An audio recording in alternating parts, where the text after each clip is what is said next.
Hello, and welcome to Sacred Aim Storytelling. Today, I want to share my personal story about the power of prayer. It is my true story of having been possessed by an evil spirit when I was a little girl. Had it not been for the powerful prayers of my father, who was a righteous man, I would have lost my life. My daddy drove it out through his all-night prayer vigil. Yes, prayer changes things. I know because it changed my life. We must always pray and never lose faith in God. He hears us and sends his angels to fight on our behalf. Sometimes those angels come in human forms. Yes, we ought always to pray. The power of prayer is mighty. It is our scepter of power that we must raise up in times of peace and in times of war. Call unto me, and I will answer thee. And now for the story.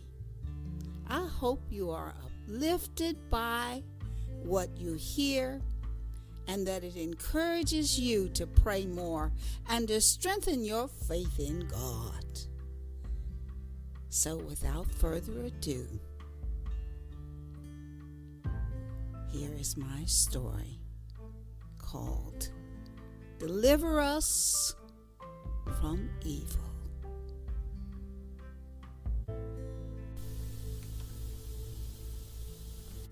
Save me, Daddy. Save me. I don't want to die. Daddy, help me. Help me. Father came into the room to comfort me. He fetched a pail of ice water and began to wipe my brow and my arms and legs. Oh, baby, my little red bird, you're not going to die. You're going to get better. You're going to get better. You'll see. You're Daddy's little girl. Daddy loves you. Daddy's here, baby. Daddy's here. The doctor had just left our house, but before he did, I overheard him talking to my parents. I don't know what's wrong with her. I've tried penicillin and everything else I know to do, but she grows weaker day by day, and her temperature is out of control. I'm so sorry. There's nothing more that I can do. I think she's going to die. Even in my delirious state of mind, I heard what the doctor said, and I wanted to be saved. With such darkness all around me, I felt like I was drowning, and I was about to go under. Somehow, through the darkness, I just knew that my daddy was a light that could guide me out. Sick for more than a month, my weight had dropped to 40 pounds. I was just wasting away until that evening when I felt like I couldn't go much further. My daddy saved me. After sitting by my bedside for a while, he got up and dropped to his knees beside my bed and started to pray. He prayed out loud that night, pouring out his heart down on his knees. Through his tears of sadness, Daddy called out to the one presence and one power that he knew could save my life and heal my little body. All night long, he prayed. In my fits of waking and sleeping, I heard him. He was fighting for my life, and it comforted my soul. Early that That next morning, I suddenly awoke. All was quiet and still in our home, and Daddy's head was resting on my bed. He had finally fallen asleep on his knees. Then I saw it. I saw it. Something dark and sinister came out of me. It was like a shimmering shadow, and I watched it move along the wall until it came to the window, and then it went out, and the sunshine came pouring in at that very moment, and my fever broke. For the first time since the illness, I was hungry and felt better, and Daddy fixed my favorite food, some fried potatoes and onions, eggs and bacon, and a big glass of milk. It tasted so good to me. I had to have help getting out of bed at first and walking too. I was so thin. But with time and Daddy's cooking, I regained my health. How did I come to be so sick? The summer before this happened, I had been doing something that I ought not to have done. But in my mind as a little child, I didn't know any better. During the summer, my brother Joe and I would go to the city park that sat high up on the mountain. It was quite safe for us. Mr. Hobson was the playground director, and he always watched out for all of us children. There were swings and jungle gyms and lots of games for us to play. But I was an independent, adventurous little girl, and I often wondered where that road led that went further up the mountainside past the park. I decided to find out. One day, I snuck off from the other kids and walked up that road until it came to an end. And what a surprise! There ahead of me on top of that mountain lay hundreds, if not thousands of graves with identical little white crosses on them and green grass all around. It was quiet, so quiet you could hear a pin drop. As the wind blew through my hair and I could look out from the top of that mountain and see the whole city ahead of me. It was beautiful. It was like nothing I had ever seen before. Even the birds were singing so brightly.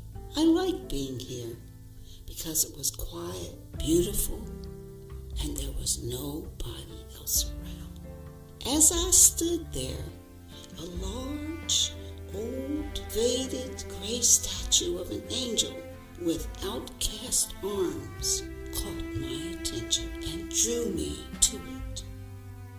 I climbed up on the angel and played around it too, hopping over the grave that it stood in front of. I decided I would come here again. It was my secret, and I didn't tell anybody about it. I just went there to play every chance I got. Soon, fall came, and it was time to go back to school. It was the first year of school integration in West Virginia, and I was going to a new school. I'd be in the 4th grade. I started off early because I had a long way to walk, but before I got halfway there, suddenly I felt this chill just go down my spine through my body. When I looked down, There were big welts on my hands, my arms, my legs, and I felt my face. They were there too. Oh, I ran home crying, so scared. Mama, Mama, Mama, there's something on me. But as soon as I went in the house, the welts mysteriously disappeared. Mama looked me over and said, "Girl, there's nothing wrong with you. Get out of here and go to school." She did not believe me. So once again, I set out for school. And again, after I'd gone a little way, the welts appeared. This time when I got home, Mama saw them and she gasped, "Oh my Lord!" She said I looked as though someone had taken a belt and just whipped me with it. She put me to bed and called the doctor right away. Anyway, I regained my health, grew to womanhood, and had virtually forgotten all about this experience until I came to Chicago in the late 90s and took a job as a sales agent for a local cemetery. I tell you, from the very beginning, my spirit was not at peace there. Especially after the managers told us about the dogs that they kept tied up until nightfall, and then they would let them loose in the cemetery. And they said the dogs would howl something terrible around certain graves. It made me afraid. Anyway, I needed a job, so I was trying to make the best of it until one day a little lady came and asked me to give her a tour of the cemetery. She was elderly and quite beautiful, with a full head of gray hair that almost seemed to have a halo around it. Her presence was quite angelic, and there was a sweet scent coming from her. I thought it was her perfume. "Why, yes, of course. I'd be delighted to show you around," I told her. We got in the car and started off. We did not get very far on our tour when she turned and said to me, "What are you doing here? Don't you remember what happened to you as a child? Your spirit is very open and you must not stay here. Leave this place immediately. Never come into a graveyard again." How could she have known? Who was she? I asked myself. To this day, I do not know. I can only surmise. I think she was an angel who had come to warn me not to do this again. That very afternoon, I cleared out my desk and never went back. Shortly after this experience, a revelation came through to me while I was in prayer, telling me what had happened to me in childhood. It seems that an evil spirit had taken possession of my little body from playing around that graveyard statue. It would have taken my life, but for the prayers of my father. Through his all-night prayer vigil and his wonderful righteous spirit, he drove it out. It was an experience I shall never forget. Scripture tells us that the prayers of a righteous man availeth much, and I am a living witness that those words are true. For on that night so long ago, my Father called down the power of God to save my life. And He did.